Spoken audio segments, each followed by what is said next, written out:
उपस्थित हुए हैं। मेरा सभी माननीय सदस्यों से आग्रह है, ये विषय अत्यंत गंभीर एवं संवेदनशील है। ऑपरेशन सिंदूर के माध्यम से भारत की सेना द्वारा आतंकवाद के विरुद्ध निर्णायक कार्रवाई को पूरी दुनिया ने देखा है। हम सबको हमारी सेना के अदम्य साहस, शौर्य और पराक्रम पर गर्व है। ये सदन साक्षी रहा है, जब जब भी देश के अंदर गंभीर चुनौतियों, गंभीर मुद्दे हो, हमने राष्ट्रीय मुद्दों पर सदैव एकजुटता दिखाई है।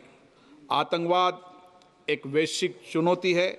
मेरा आपसे आग्रह है कि आज हम राष्ट्रहित और मानवता के भाव को सर्वोपरि रखते हुए हम इस प्रकार से सार्वगर्भित और मर्यादित चर्चा करें कि हमारी सेना और अन्य रक्षा बलों का गौरव बढ़े।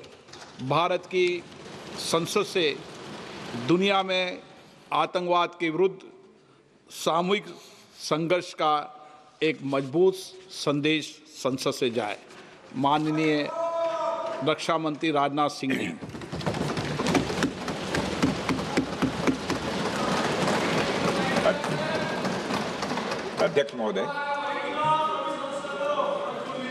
अध्यक्ष महोदय, सबसे पहले तो मैं आपके माध्यम से सदन के सभी दलों के, मैंने जितने भी हमारे सम्मानित सदस्य हैं, उनके प्रति आभार व्यक्त करना चाहता हूं कि ऑपरेशन सिंदूर की जो शानदार कामयाबी हासिल हुई है, उस पर चर्चा करने के लिए आज सदन पूरी तरह से तैयार है। अध्यक्ष महोदय, सबसे पहले मैं इस सदन के माध्यम से मैं देश के उन वीर सपूतों को, उन बहादुर सैनिकों को नमन करता हूं जिन्होंने की राष्ट्र की सीमाओं की रक्षा के लिए जब भी आवश्यकता पड़ी है अपना बलिदान देने में वह पीछे नहीं रहे हैं। आज भी वह तैयार हैं और आज भी वह तत्पर हैं। साथ ही मैं उन सैनिकों की स्मृति को भी अध्यक्ष महोदय नमन करता हूं जिन्होंने की भारत की एकता और अखंडता सुनिश्चित करने के लिए अपना सर्वस्व बलिदान कर दिया। मैं पूरे देश की तरफ से सेनाओं के सभी जवानों के प्रति कृतज्ञता व्यक्त करता हूं। अध्यक्ष महोदय, आज मैं आपकी अनुमति से ऑपरेशन सिंदूर से जुड़े कुछ महत्वपूर्ण तथ्यों और विषयों को सदन के समक्ष रखने के लिए यहां खड़ा हूं। अध्यक्ष महोदय, 6 और 7 मई 2025 को भारतीय सेनाओं ने ऑपरेशन सिंदूर के नाम से एक ऐतिहासिक सैन्य कार्रवाई को अंजाम दिया। यह केवल एक सैन्य कार्रवाई नहीं थी, बल्कि यह भारत की संप्रभुता, उसकी अस्मिता, देश के नागरिकों के प्रति हमारी जिम्मेदारी और आतंकवाद के खिलाफ हमारी नीति का एक इफेक्टिव और डिसाइसिव डिमॉन्स्ट्रेशन था। अध्यक्ष महोदय, जैसा इस सदन को जानकारी है, 22 अप्रैल 2025 को जम्मू कश्मीर के पहलगाम क्षेत्र में एक अमानवीय और कायराना आतंकी हमला हुआ। इस हमले में हमारे 25 निर्दोष नागरिकों सहित एक नेपाली नागरिक की भी जान गई थी। उन निर्दोष लोगों की जान उनका धर्म पूछ कर लिया गया। यह अपने आप में अमानवीयता का सबसे कुत्सित और सबसे घृणित उदाहरण था। यह घटना भारत की सहन शक्ति की सीमा की भी मैं मानता हूं परीक्षा थी। अध्यक्ष महोदय, इस हमले के तुरंत बाद हमारे प्रधानमंत्री श्री नरेंद्र मोदी जी ने तीनों सेनाओं के प्रमुखों की एक उच्च स्तरीय बैठक की और उन्हें छूट दी गई कि वे अपने विवेक, स्ट्रेटेजिक अंडरस्टैंडिंग और रीजनल सिक्योरिटी सिचुएशन को ध्यान में रखते हुए वह निर्णायक कार्रवाई करें। इसके बाद हमारे सैन्य नेतृत्व ने न केवल अपनी मैच्योरिटी दिखाई, बल्कि उस स्ट्रेटेजिक विजडम का भी परिचय दिया जिसकी उम्मीद भारत जैसी एक रिस्पॉन्सिबल पावर से की जाती है। अध्यक्ष महोदय, ऑपरेशन सिंदूर को अंजाम देने से पहले हमारी सेनाओं ने हर पहलू का बहुत ही गहराई के साथ अध्ययन किया।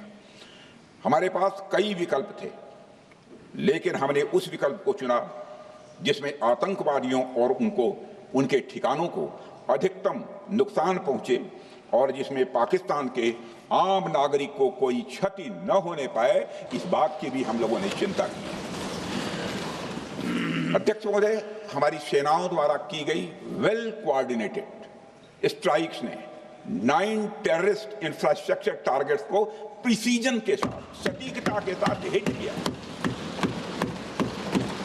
और इस सैन्य कार्रवाई में एक अनुमान के अनुसार 100 से अधिक आतंकवादी, मैं बहुत संभल कर बोल रहा हूं अध्यक्ष महोदय, हमारी फिगर गलत ना होने पाए, फिगर इससे बहुत अधिक है, 100 से अधिक आतंकवादी, उनके ट्रेनर, उनके प्रशिक्षक, उनके हैंडलर लश्कर-ए-तोयबा और हिजबुल मुजाहिदीन जैसे आतंकवादी संगठनों से संबंधित थे।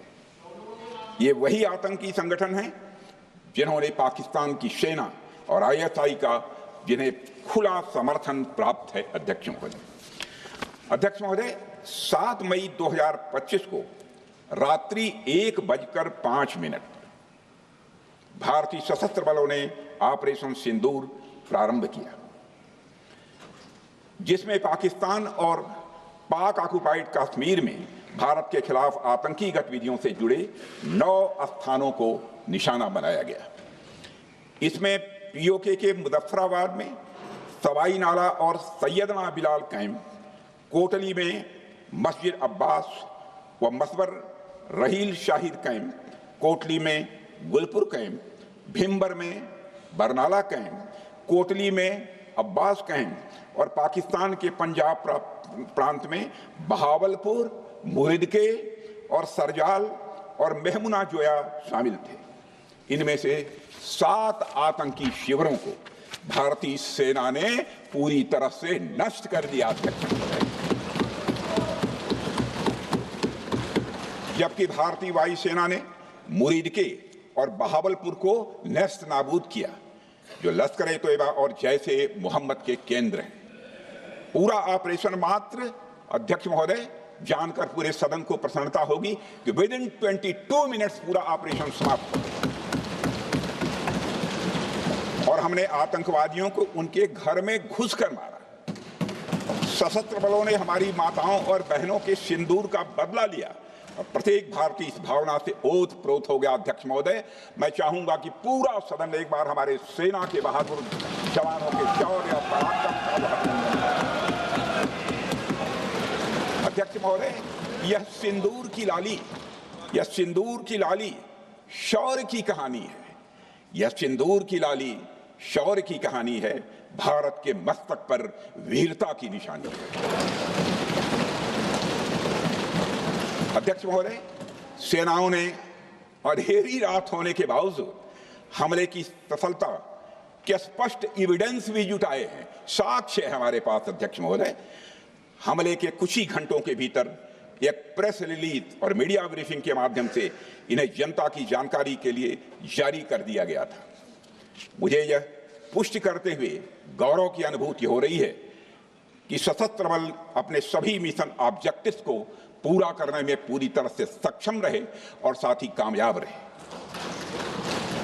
अध्यक्ष महोदय, 7 मई 2025 को हमले माने 1:35 के तुरंत बाद भारतीय DGMO ने हॉटलाइन संदेश के माध्यम से पाकिस्तान के DGMO यानी डायरेक्टर जनरल मिलिट्री ऑपरेशन से संपर्क किया और टेरर इंफ्रास्ट्रक्चर के खिलाफ हमारे हमले के रेशनल और मेथोडोलॉजी के बारे में पूरी जानकारी दी और यह तथ्य भी बताया ये हमले एस्केलेटरी नेचर वाले नहीं थे, माने इसको हम आगे नहीं बढ़ाना चाहते।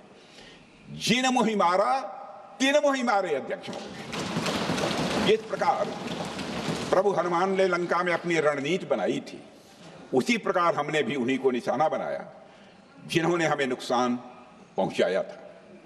हालांकि पाकिस्तान ने इस रेशनल को समझने से इनकार कर दिया और अगले कुछ दिनों तक सिविलियन और सैन्य ठिकानों पर गोलीबारी करके बड़े पैमाने पर सीज फायर वायलेशन करके स्थिति को एस्केलेट करने की उसने कोशिश की।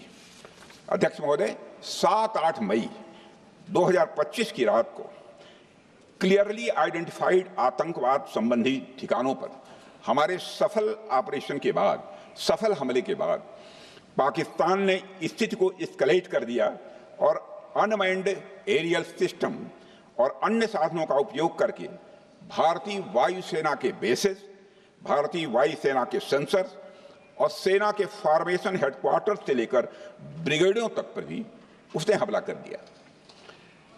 हालांकि हमारी इंटीग्रेटेड एयर डिफेंस ग्रिड और काउंटर यूएस ग्रिड ने इन हमलों को सफलतापूर्वक विफल कर दिया। अध्यक्ष महोदय, यस-400 यमारसैन आकाश मिसाइल सिस्टम और एयर डिफेंस गन्स बहुत प्रभावी साबित हुई हैं। अध्यक्ष महोदय, इस एस्केलेशन पर हमारा जवाबी हमला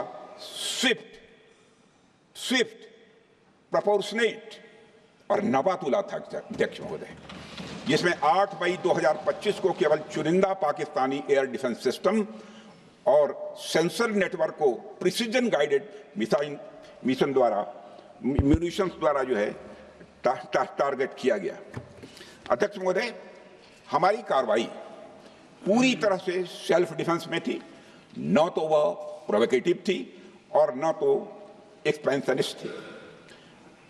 पाक द्वारा ये हमले 7 मई 25 से लगातार चले और 10 मई 2025 को रात लगभग 1:30 पर पाकिस्तान ने बड़े पैमाने पर भारत के ऊपर मिसाइल, ड्रोन, रॉकेट और अन्य लॉन्ग रेंज वेपन्स का इस्तेमाल किया।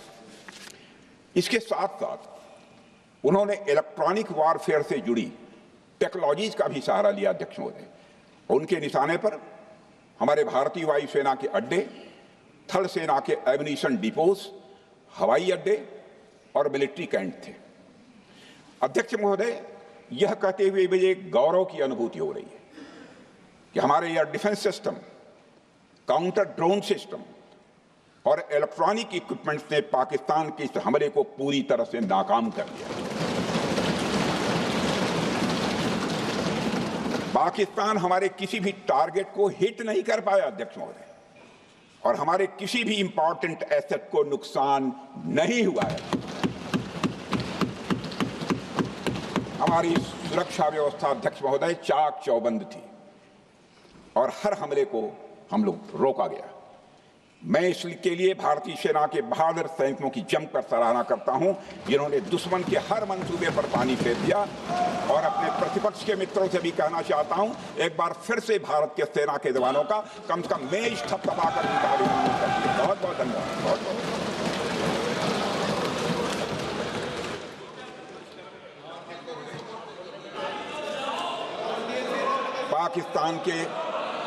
पाकिस्तान के इस हमले के जवाब में हमारी कार्रवाई साहसिक थी, ठोस थी और प्रभावी थी। भारतीय वायुसेना ने वेस्टर्न फ्रंट पर पाकिस्तान के हवाई अड्डों, command and control systems, military infrastructures और एयर डिफेंस सिस्टम को निशाना बनाया और इस मिशन को हमारी सेनाओं ने सफलतापूर्वक अंजाम देने में कामयाबी हासिल की। अध्यक्ष महोदय, हमारी सेनाओं ने चकलाला, सरगोधा, रफीकी, रहीम यार खान, जैकबाबाद, सुक्कुर और भोलारी जैसे बड़े एयरबेस पर प्रहार किया और पूरी दुनिया ने भारतीय वायुसेना के शौर्य और पराक्रम की तस्वीर देखी।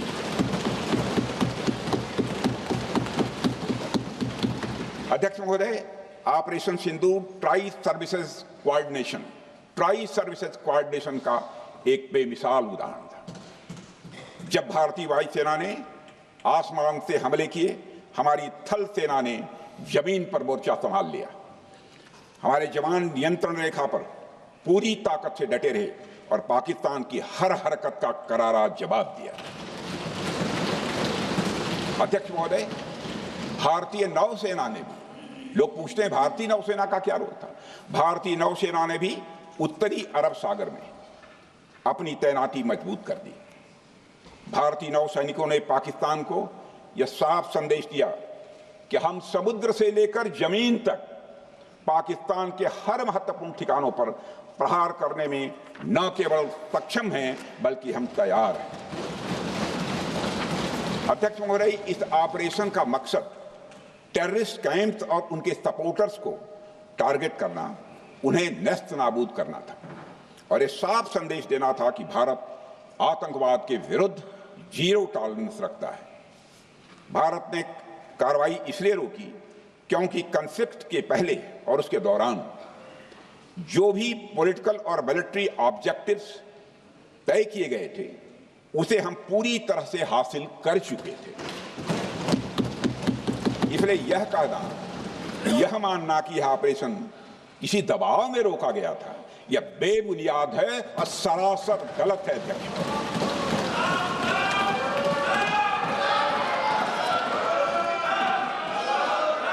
मैं सदन को फिर से आश्वस्त करना चाहता हूं, अपने राजनैतिक जीवन में अध्यक्ष महोदय, मैं आपके माध्यम से सदन को आश्वस्त करना चाहता हूं, अपने राजनीतिक जीवन में जानबूझकर कभी भी असत्य न बोलूं, इसकी भरपूर कोशिश की है मैंने, चाहे सदन हो अथवा सदन के बाहर। अध्यक्ष महोदय, मैं आपके माध्यम से सदन को यह भी अवगत कराना चाहता हूं,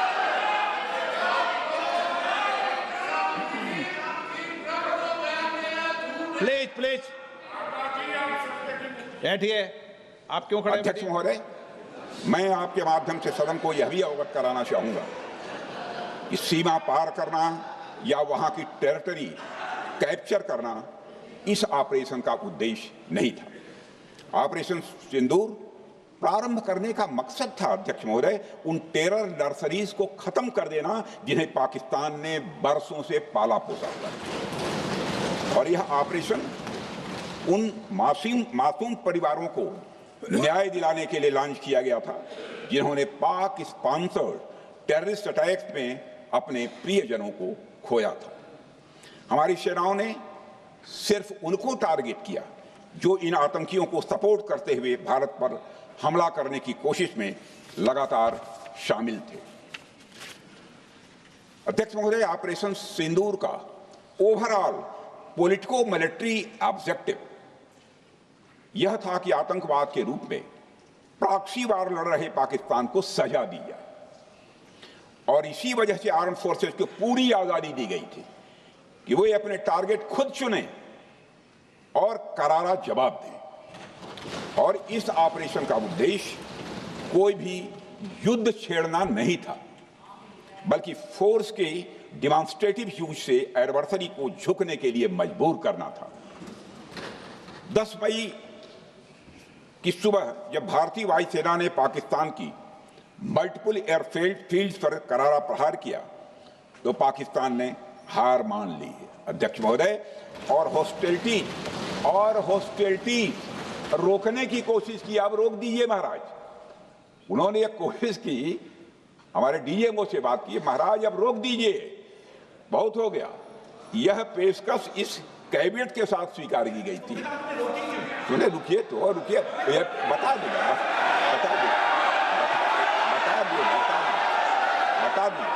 अब बैठ तो आपको मौका मिलेगा। यह क्यों रुका, इसका पहले ही मैं पूरी तरह से वर्णन कर चुका हूं अध्यक्ष महोदय। मैं नेता प्रतिपक्ष को बहुत सम्मान के साथ कहना चाहता हूं कि कृपया एक बार मेरा पूरा भाषण पूछ लें। आपको प्रश्न पूछने की पूरी आजादी है, आप पूछ सकते हैं, मैं उसका उत्तर दूंगा। अध्यक्ष महोदय, 10 मई की सुबह जब भारतीय वायुसेना ने पाकिस्तान की मल्टीपल एयरफील्ड्स पर करारा प्रहार किया तो पाकिस्तान ने हार मान ली और हॉस्टिलिटी रोकने की उन्होंने पेशकश की। यह पेशकश इस कैबिनेट के साथ स्वीकार की गई हम लोगों के द्वारा कि यह ऑपरेशन केवल पाज किया गया है, स्थगित किया गया है। यह ऑपरेशन समाप्त नहीं हुआ है अध्यक्ष महोदय। अगर पाकिस्तान की ओर से भविष्य में कोई भी मिस एडवेंचर हुआ तो यह ऑपरेशन अध्यक्ष महोदय, मैं सदन को आश्वस्त करना चाहता हूं, दोबारा प्रारंभ हो।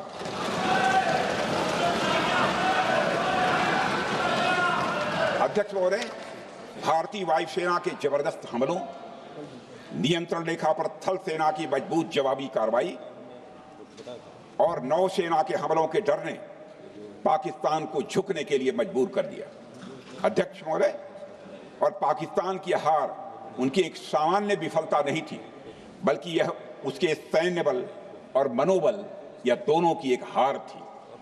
10 मई को पाकिस्तान के डीजीएमओ ने भारत के डीजीएमओ से संपर्क किया और सैन्य कार्रवाइयों को रोकने की अपील की। मैं सदन में यह बात फिर से दोहराना चाहूंगा कि पाकिस्तान के डीजीएमओ ने भारत के डीजीएमओ से संपर्क किया और सैन्य कार्रवाइयों को रोकने की अपील की। 12 मई को दोनों देशों के डीजीएमओ के बीच औपचारिक संवाद हुआ और दोनों पक्षों ने सैन्य कार्रवाइयों पर विराम लगाने का निर्णय लिया। अध्यक्ष महोदय, हमारे सैनिकों का जो मनोबल, मातृभूमि की रक्षा करने का जो उनका समर्पण है, ऑपरेशन सिंदूर के दौरान उसका दर्शन 140 करोड़ से अधिक भारतवासियों ने देखा। मुझे खुद भी और प्रधानमंत्री जी को सीमावर्ती क्षेत्रों में जाकर हमारे जवानों से मुलाकात का अवसर मिला है। अध्यक्ष महोदय, श्रीनगर के मिलिट्री बेस पर, भुज के एयरबेस पर, उधमपुर के कमांड सेंटर पर, हर जगह प्रत्यक्ष मैंने अपनी आंखों से देखा कि हमारे सैनिकों का मनोबल अपनी पूरी बुलंदी पर था। उनकी आंखों में विश्वास है और उनका संकल्प अडिग है। वे न केवल भारत की सीमाओं की रक्षा कर रहे हैं, बल्कि हमारे राष्ट्रीय स्वाभिमान की भी अध्यक्ष महोदय रक्षा कर रहे हैं। अध्यक्ष महोदय, किसी भी देश में जनता सत्ता पक्ष को और विपक्ष को अलग अलग दायित्व सौंपती है, दोनों को अलग अलग दायित्व, और हेल्दी डेमोक्रेसी में तो स्वाभाविक है। सत्ता पक्ष का काम होता है जनता के हितों को ध्यान में रखते हुए कार्य करना, और विपक्ष का काम होता है सरकार से जनता के मुद्दों से संबंधित जरूरी प्रश्न पूछना। ऑपरेशन सिंदूर क्यों शुरू किया गया, इसकी जानकारी पहले भी दी गई है और आज भी मैंने सदन को दी है। अध्यक्ष महोदय, कभी कभी हमारे प्रतिपक्ष के लोग ये पूछते रहे हैं कि हमारे कितने विमान गिरे। मुझे लगता है उनका यह प्रश्न हमारी राष्ट्रीय जनभावनाओं का सही से प्रतिनिधित्व नहीं कर रहा है। मुझे लगता है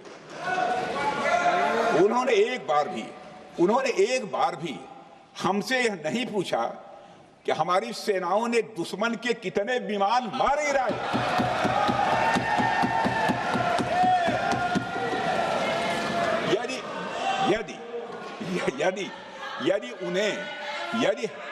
यदि उन्हें प्रश्न पूछना ही है अध्यक्ष महोदय, तो उनका प्रश्न यह होना चाहिए, क्या भारत ने आतंकवादी ठिकानों को तबाह किया? तो उसका उत्तर है हाँ।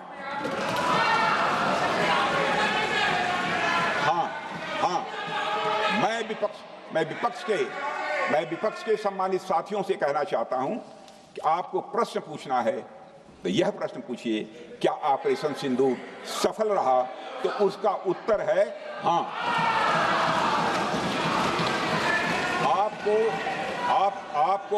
आपको प्रश्न पूछना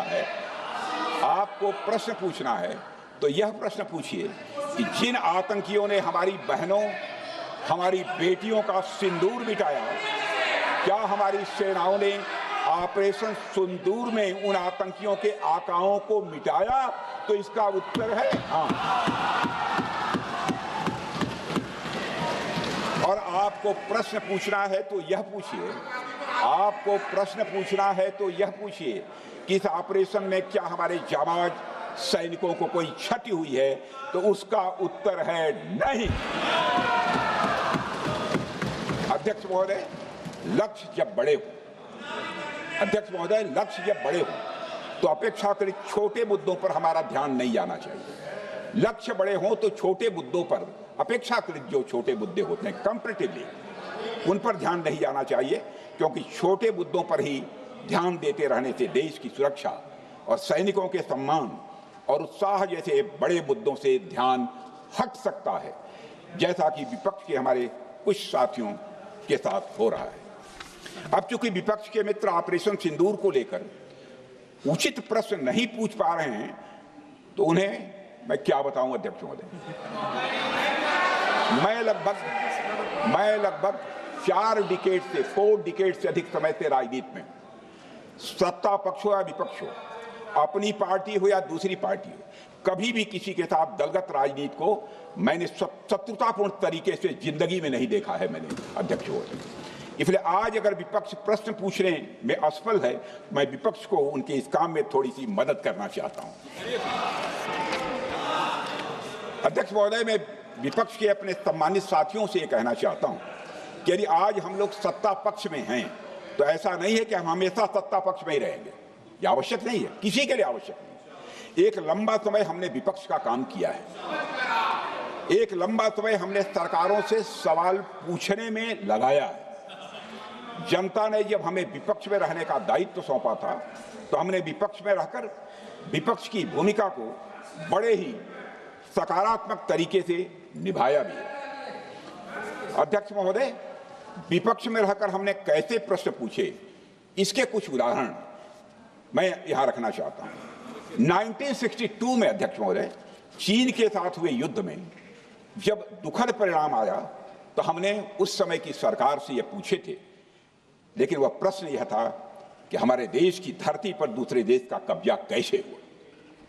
हमने यह प्रश्न पूछा था कि हमारी सेना और हमारी जनता अपमानित क्यों हुई। हमने यह प्रश्न पूछा था कि बड़ी संख्या में हमारे सैनिक हताहत कैसे हुए। हमने यह प्रश्न नहीं पूछा कि हमारे टैंक, हमारी मशीनें, हमारी बंदूकें क्यों ध्वस्त हो गई। यह प्रश्न हम लोगों ने नहीं पूछा। मशीनों और तोपों की चिंता न करके, मशीनों और तोपों की चिंता न करके अध्यक्ष महोदय, हमने देश की टेरिटरी की चिंता की। हमने देश के सैनिकों की 71 के युद्ध में, 71 के युद्ध में जब हमने पाकिस्तान को सबक सिखाया, मैं उस समय की सरकार को मैं बधाई देना चाहता हूं। हमने अपने राजनीतिक और सैन्य नेतृत्व की प्रशंसा की। हमने ये नहीं देखा कि किस दल की सरकार है, किस विचारधारा की सरकार है, इसकी चिंता नहीं। हमारे नेता अटल बिहारी वाजपेयी ने संसद में खड़े होकर उस समय के नेतृत्व की प्रशंसा की थी। हमने इस बात की खुशी जाहिर, हमने अपने शत्रु को सबक सिखाया। हमने उस दौरान यह प्रश्न नहीं पूछा कि सबक सिखाने के दौरान में भारत के कितने प्लेन्स गिरे, भारत के कितने इक्विपमेंट्स बर्बाद हुए। यह प्रश्न अध्यक्ष महोदय उस समय भी हम लोगों ने नहीं पूछा। अध्यक्ष महोदय, यदि मैं इसे और भी प्रैक्टिकल तरीके से समझाऊं तो किसी भी परीक्षा के परिणाम में रिजल्ट मैटर करता है। यदि किसी परीक्षा में कोई बच्चा अच्छे मार्क्स लेकर आ रहा है तो हमारे लिए उसके मार्क्स मैटर करने चाहिए। हमें इस बात का ध्यान नहीं रखना चाहिए कि एग्जाम के दौरान उसकी पेंसिल टूट गई थी या उसकी पेन खो गई।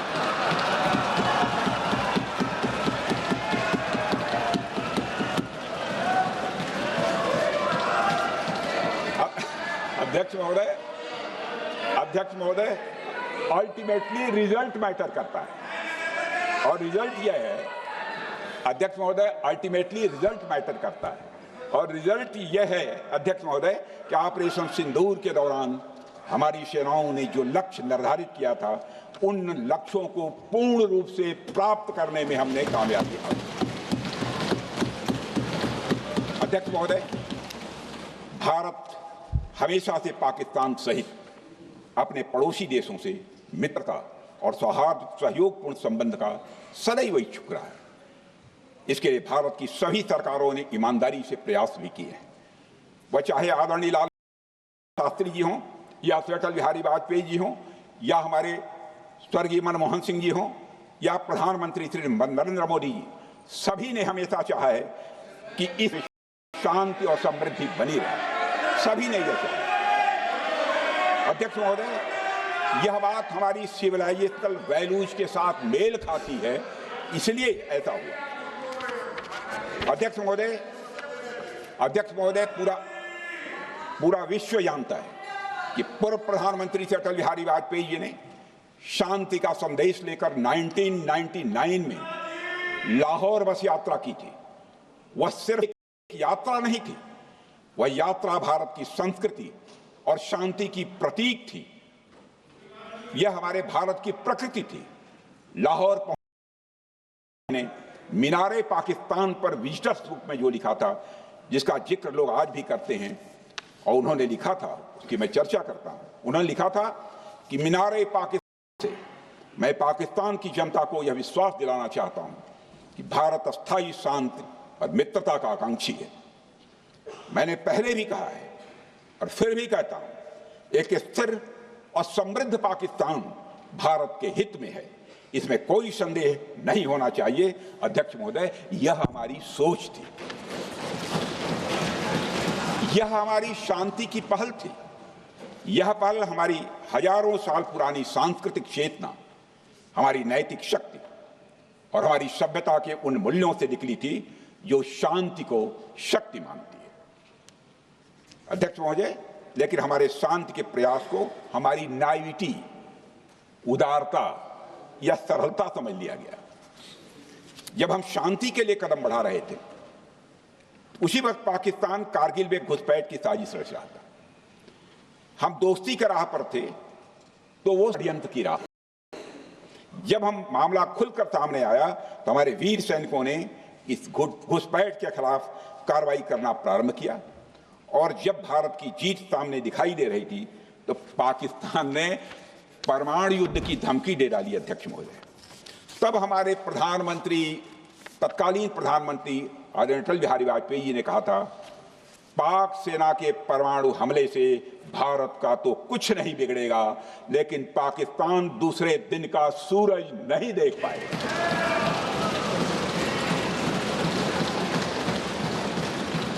यानी अटल जी जो शांति का पैगाम लेकर गए, वही अटल जी शक्ति का भी परिचय देने में तनिक भी नहीं हिचके। यही है भारत। अध्यक्ष महोदय, यह सामर्थ्य का उद्घोष था। यह एक स्पष्ट संदेश था कि भारत शांति चाहता है, लेकिन अगर कोई हमारी संप्रभुता को चुनौती देगा तो उसका जवाब भी उतनी ही दृढ़ता से दिया जाएगा। अध्यक्ष महोदय, 2015 में जब हमारे प्रधानमंत्री मोदी जी ने लाहौर जाकर नवाज शरीफ से मुलाकात की तो भारत ने फिर से दोस्ती का हाथ बढ़ाया। भारत ने फिर से दोस्ती का हाथ बढ़ाया। अध्यक्ष महोदय, हम वाकई में शांति की राह पर चलना चाहते थे, क्योंकि हमारी मूल प्रकृति बुद्ध की है, युद्ध की नहीं है। हमारी सरकार ने भी पाकिस्तान के साथ शांति स्थापित करने के अनेक प्रयत्न किए हैं, लेकिन बाद में हमने 2016 में सर्जिकल स्ट्राइक से, 2019 में बालाकोट में एयर स्ट्राइक से और 2025 के ऑपरेशन सिंदूर से हमने शांति स्थापित करने का दूसरा रास्ता अपनाया है। अध्यक्ष महोदय, अब हमारे प्रधानमंत्री श्री नरेंद्र मोदी जी और हमारी सरकार का स्टैंड बिल्कुल क्लियर है कि टेररिज्म और टॉक्स ये दोनों साथ नहीं चल सकते, क्योंकि सभ्य मुल्कों के बीच बातचीत होती है। अध्यक्ष महोदय, लोकतांत्रिक देशों में बातचीत होती है, पर एक ऐसा देश जिसके वजूद में लोकतंत्र का एक कतरा भी न हो और सिर्फ रिलीजियस फैनेटिसिज्म, टेररिज्म और हेट्रेड अगेंस्ट इंडिया हो, उसके साथ संवाद किसी भी सूरत में नहीं किया जा सकता। क्योंकि टेररिज्म की भाषा जो अध्यक्ष महोदय होती है, वह खून, डर और नफरत है, संवाद नहीं। गोलियों की आवाज में संवाद की आवाज दब जाती है। जहां खून बहता है वहां बातचीत की गुंजाइश अध्यक्ष महोदय नहीं बचती। अध्यक्ष महोदय, पाकिस्तान की वर्तमान स्थिति अब जग जाहिर है। जिस देश ने आतंक को अपनी विदेश नीति का औजार बना लिया, वह अंततः अपने ही जाल में फंस जाता है। पाकिस्तान की नीति और चरित्र को लेकर कोई भ्रम नहीं रहना चाहिए। यह एक ऐसा देश है जो वैश्विक आतंकवाद की नर्सरी है, और उन्होंने इसको अपनी स्टेट पॉलिसी का भी एक आधार बनाया हुआ है। अध्यक्ष महोदय, ऑपरेशन सिंदूर के दौरान पूरी दुनिया ने देखा है कि पाकिस्तान में सरकार आतंकवादियों के लिए स्टेट फ्यूनरल का इंतजाम कर रही है, और सैन्य अधिकारी भी आतंकवादियों के जनाजे में भाग लेते हैं। यह वही देश है जो सीमा पर सैनिकों से लड़ने का साहस नहीं जुटा पाता, इसलिए निर्दोष नागरिकों, बच्चों और तीर्थयात्रियों को आतंकवाद का निशाना बनाता है। पाकिस्तान की सेना और आईएसआई आतंकवाद को एक प्रॉक्सी वार के रूप में अध्यक्ष महोदय इस्तेमाल करती हैं और उसके सहारे वे भारत को डिस्टेबलाइज करने का सपना देखती है। अध्यक्ष महोदय, मैं लोकतंत्र के मंदिर में खड़े होकर यह बात कह रहा हूं कि भारत को 1000 कट्स देने का सपना पालने वालों को नींद से जग जाना चाहिए। यह मोदी जी के नेतृत्व वाला नया भारत है जो आतंकवाद के खिलाफ किसी हद तक जा सकता है।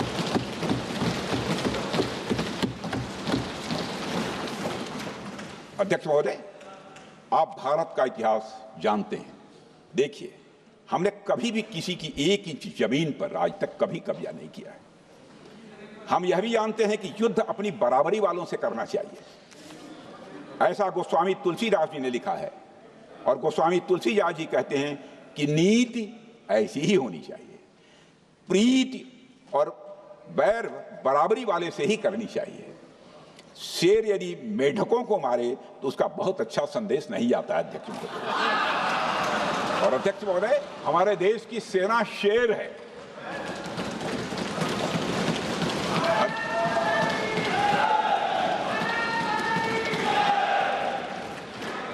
अध्यक्ष महोदय, पाकिस्तान जैसा देश जो साइज, सामर्थ्य, शक्ति और समृद्धि में हमारे आसपास भी नहीं है, उस मुल्क से कैसा मुकाबला? जो मुल्क अपने अस्तित्व के लिए दूसरों पर आश्रित हो, उसके मुकाबले का मतलब है अपना स्तर कम करना। हमारी नीति है आतंकवाद के खिलाफ प्रभावी कार्रवाई करना। हमारा पाकिस्तान विरोध उनकी आतंकवाद की नीति के कारण है, इसलिए पाकिस्तान का हमारा विरोध है। अध्यक्ष महोदय, हम अगर शांति की आशा के लिए हाथ बढ़ाना जानते हैं तो अशांति फैलाने वाले हाथों को उखाड़ना भी जानते हैं।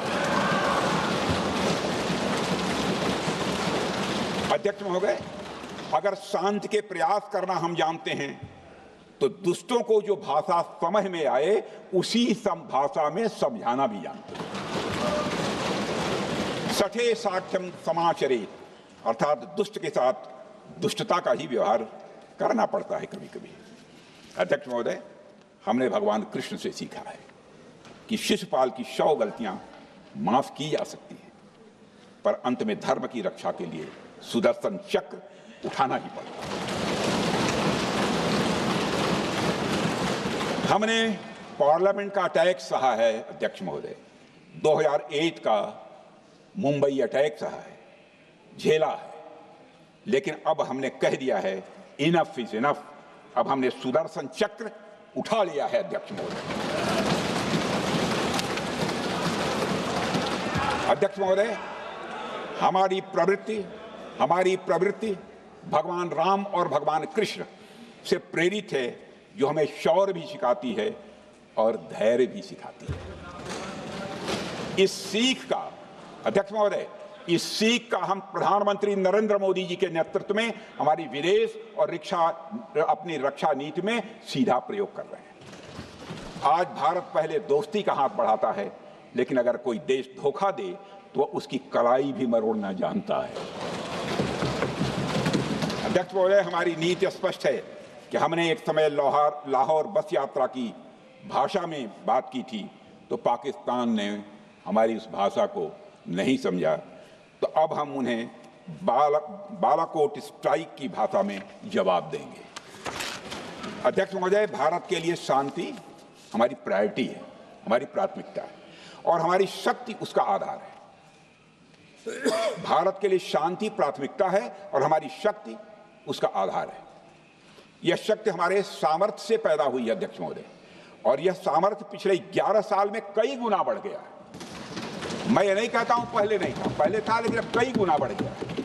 आज भारत विश्व की चौथी सबसे बड़ी अर्थव्यवस्था है और अभी आई मॉर्गन स्टैनली के रिपोर्ट के मुताबिक 2028 तक विश्व की तीसरी सबसे बड़ी अर्थव्यवस्था बनने की ओर भारत चल चुका है। अध्यक्ष महोदय, आर्थिक उन्नति के साथ साथ भारत के रक्षा क्षेत्र में 2014 से उल्लेखनीय परिवर्तन, रिमार्केबल चेंज आया है। आज का भारत डिफेंस सेक्टर में आत्मनिर्भरता, सेल्फ रिलायंस और स्वदेशी उत्पादन की दिशा में तेजी से आगे बढ़ रहा है। अध्यक्ष महोदय, आज हम हर दृष्टि से समर्थ भी हैं और सक्षम भी हैं। अध्यक्ष महोदय, मैं सदन को यह भी जानकारी देना चाहता हूं, उसके बाद जब प्रश्न पूछा गया हमारे सारे चीफ से, सीडीएस से, डिफेंस सेक्रेटरी से, क्या ऑपरेशन के लिए तैयार हैं, क्षण भर की देर नहीं लगाई, सबने बोला यस सर। अध्यक्ष महोदय, ऑपरेशन सिंदूर हमारे सामर्थ्य का ही प्रतीक था, जिसमें हमने दिखा दिया कि अगर कोई हमारे नागरिकों को मारेगा तो भारत चुप नहीं बैठेगा। भारत की आत्मरक्षा के लिए हमारा राजनीतिक तंत्र और नेतृत्व बिना किसी दबाव के काम करेगा। हमारी मिसाइल फिजिकल सीमाएं लांघेंगी अध्यक्ष महोदय, और हमारे वीर सैनिक दुश्मन की कमर तोड़ेंगे। अध्यक्ष, हम आतंकवाद को उसके हर रूप और स्वरूप में पूरी तरह समाप्त करने के लिए पूरी तरह से प्रतिबद्ध हैं, और इस संदर्भ में हमें एक महत्वपूर्ण sponsored terrorism is not random madness. There is a method in this madness. यह एक सुनियोजित रणनीति, एक फंडामेंटल रेज है। अध्यक्ष महोदय, प्रसिद्ध लेखक वीएस नायपाल ने सही कहा था, पाकिस्तान में होना एक ऐसी अल्टरनेट और कंट्रास्टिंग रियलिटी है, where is peace, freedom is slavery, ignorance is strength। यानी यहां युद्ध ही शांति है, गुलामी ही स्वतंत्रता है, और जिहालत यानी अज्ञानता ही ताकत है। अध्यक्ष महोदय, इसलिए पाकिस्तान द्वारा प्रायोजित आतंकवाद कोई पागलपन नहीं है। पाकिस्तान द्वारा प्रायोजित आतंकवाद कोई पागलपन नहीं है, यह एक सोची समझी साजिश का हिस्सा है। यह एक ऐसी प्रक्रिया है जो आतंक को एक पॉलिटिकल टूल की तरह इस्तेमाल करती है। यह सिर्फ आतंकवाद ही, यह एक टूल किट है, एक ऐसा टूल किट जिसे पाकिस्तान की सेना और उसकी एजेंसियां एक नीति के तहत अपनाए हुए हैं। This tool kit is an opposition to civilized code of conduct that the rest of the world prefers to abide by।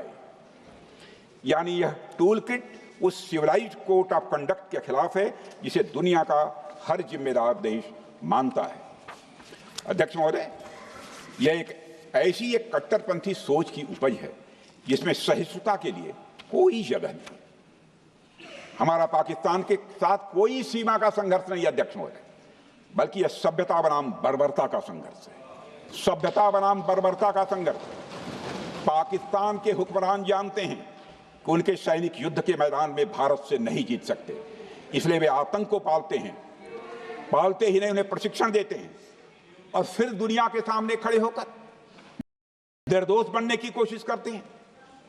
अध्यक्ष महोदय, पाकिस्तान दोहरे मापदंड और झूठ की बुनियाद पर खड़ा हुआ एक ऐसा देश है जो अब फेल्ड स्टेट के तौर पर देखा जा रहा है। भारत ने ऑपरेशन सिंदूर के जरिए पूरी दुनिया को दिखा दिया है कि हम इस आतंकवाद के गंदे खेल को जड़ से एक समाप्त करने का संकल्प ले चुके हैं। अध्यक्ष महोदय, जब अटल जी प्रधानमंत्री थे तब पाकिस्तान के साथ कंबोजिट डायलॉग के लिए भारत की शर्त थी कि पाकिस्तान अपनी जमीन का प्रयोग भारत के खिलाफ टेररिज्म फैलाने के लिए नहीं करेगा। एक कंपोजिट डायलॉग के लिए भारत की शर्त थी, जिसे पाकिस्तान ने भी मान लिया था उसमें।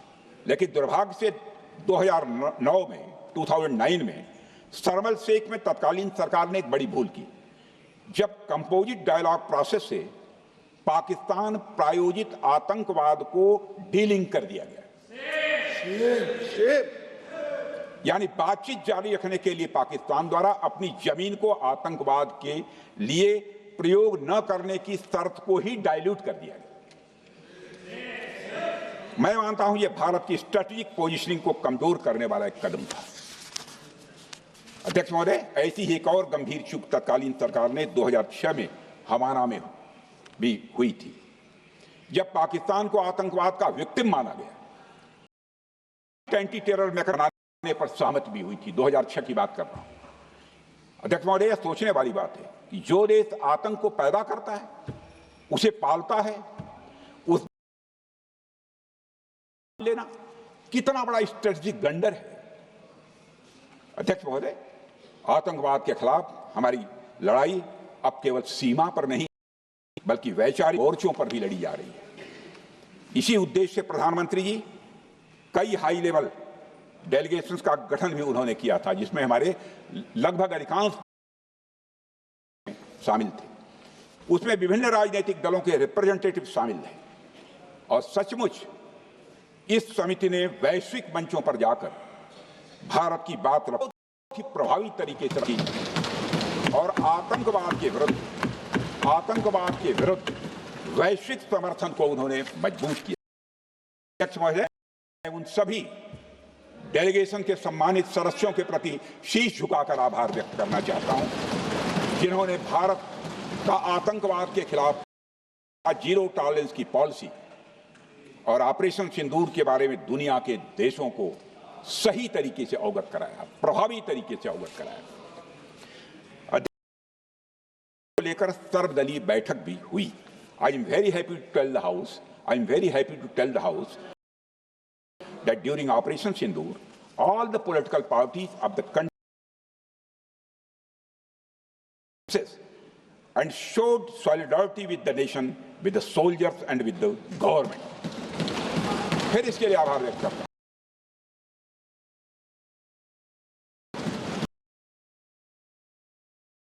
मुझे लगता है यही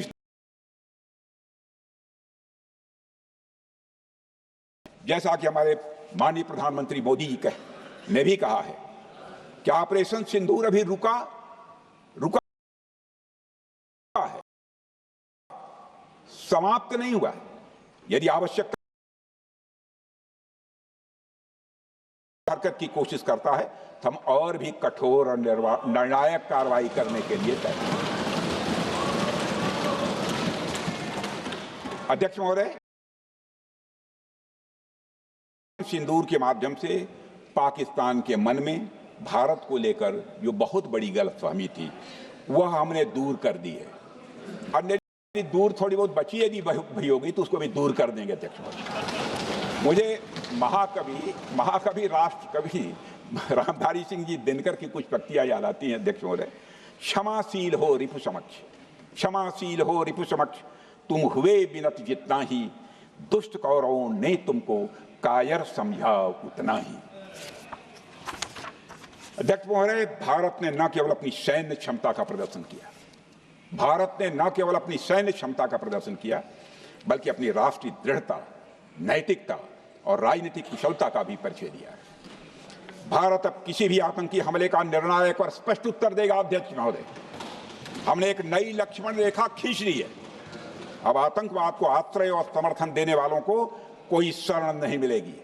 और अध्यक्ष महोदय, भारत किसी भी तरह के न्यूक्लियर ब्लैकमेलिंग या दबावों के आगे अब झुकने वाला नहीं है।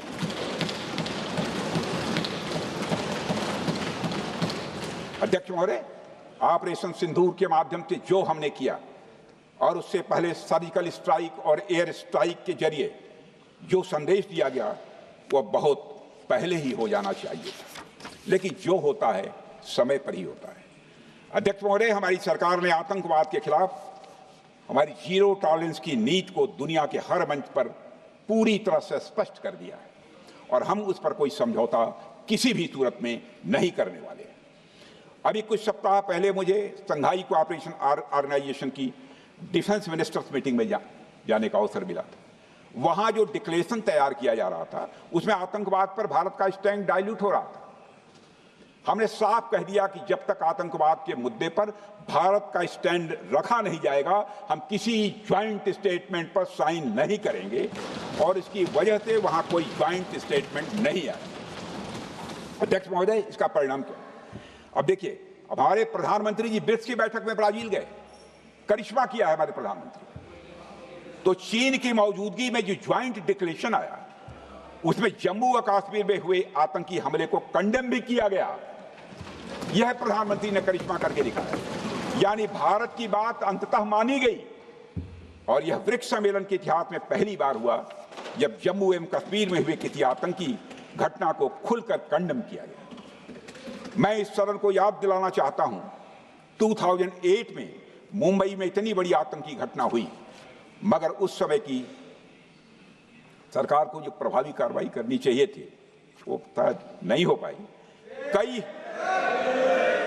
लेकिन उसमें सबसे दुखद और आश्चर्य की बात है, कई वर्ल्ड फोरम, इंटरनेशनल फोरम पर जो उसका कंडेमनेशन होना चाहिए, जो उसकी निंदा की जानी चाहिए, वह भी जितना होना चाहिए नहीं हो पाया। अध्यक्ष, यदि आप उस घटना के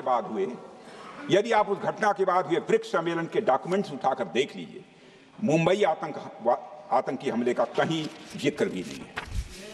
और अध्यक्ष महोदय, जब केंद्र में प्रधानमंत्री मोदी जी के नेतृत्व में सरकार बनी, तब जाकर कहीं के हालात कुछ बदलने शुरू हुए और साल 2017 में हुए ब्रिक्स सम्मेलन में पहली बार 2017 ब्रिक्स सम्मेलन में पहली बार आतंकवाद से लश्कर और जैश जैसे आतंकवादी संगठनों को जोड़ा गया। यह भी अपने में करिश्माई काम था। यह परिस्थिति इसलिए बनी क्योंकि इसके ठीक एक साल पहले उरी की घटना के भारत की सेनाओं ने सीमा पर जाकर सर्जिकल स्ट्राइक की थी। हमने दुनिया को बताया आतंकवाद के खिलाफ हम सरहद के इस पार भी मारेंगे और जरूरत पड़ी तो आतंकियों के घर में घुसकर। यह बदलाव प्रधान अध्यक्ष महोदय, यह वही नीति है जो पहले की सरकारों को भी अपनानी चाहिए थी। उन सरकारों को जिनके शासनकाल में भारत ने सबसे भीषण आतंकी हमलों का सामना किया। 2008 का मुंबई हमला आज भी हर हिंदुस्तानी के जहन में बैठा हुआ है, जिंदा है, एक न भूलने वाली त्रासदी के रूप में जिंदा है। अध्यक्ष महोदय, मैं श्री प्रणब मुखर्जी जी ने अपनी किताब द कोलिशन ईयर्स में लिखा है, मेरे पास है भी, अटैक हुआ था, प्रणब ने लिखा है, जब मुंबई अटैक हुआ था, India had evidence that the terrorists came from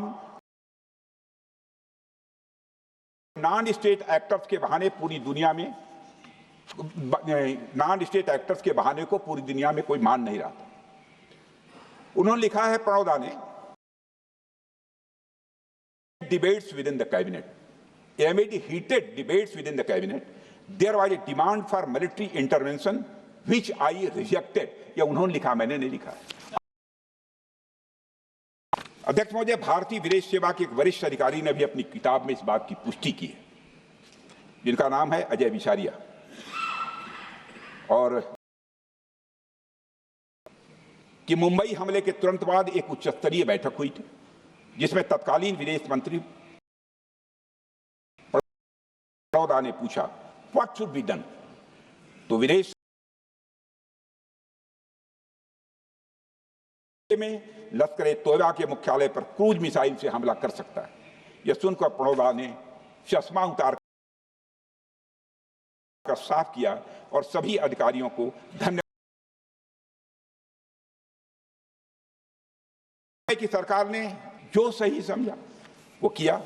पर मैं मानता हूं कि अगर तब की सरकार ने भी 2016 सर्जिकल स्ट्राइक, 2000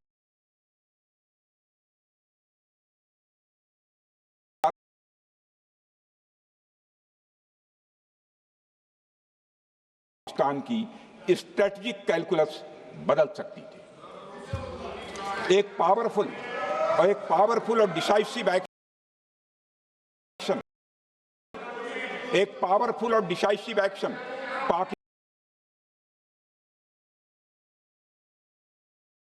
बड़ा डिसइंसेंटिव साबित हो सकती थी। अध्यक्ष महोदय, 2008 में मुंबई हमलों के बाद उस समय की सरकार ने, यह कोई आलोचना नहीं है अध्यक्ष महोदय, न उस सरकार की, न उस समय के प्रधानमंत्री की, और न ही उन नेताओं की, उस समय की लीडरशिप को जो। अध्यक्ष महोदय, बस मैं इतना ही कहना चाहता हूं कि आज का भारत अलग सोचता है और अलग तरीके से काम करता है। हमारा मानना है या रणनीति बना चुका हो और बातचीत की भाषा नहीं समझता हो तो standing firm and being decisive के अलावा कोई विकल्प नहीं है। अध्यक्ष महोदय, आज हमारे प्रधानमंत्री मोदी जी के नेतृत्व में भारत वह देश नहीं रहा जो पहले था।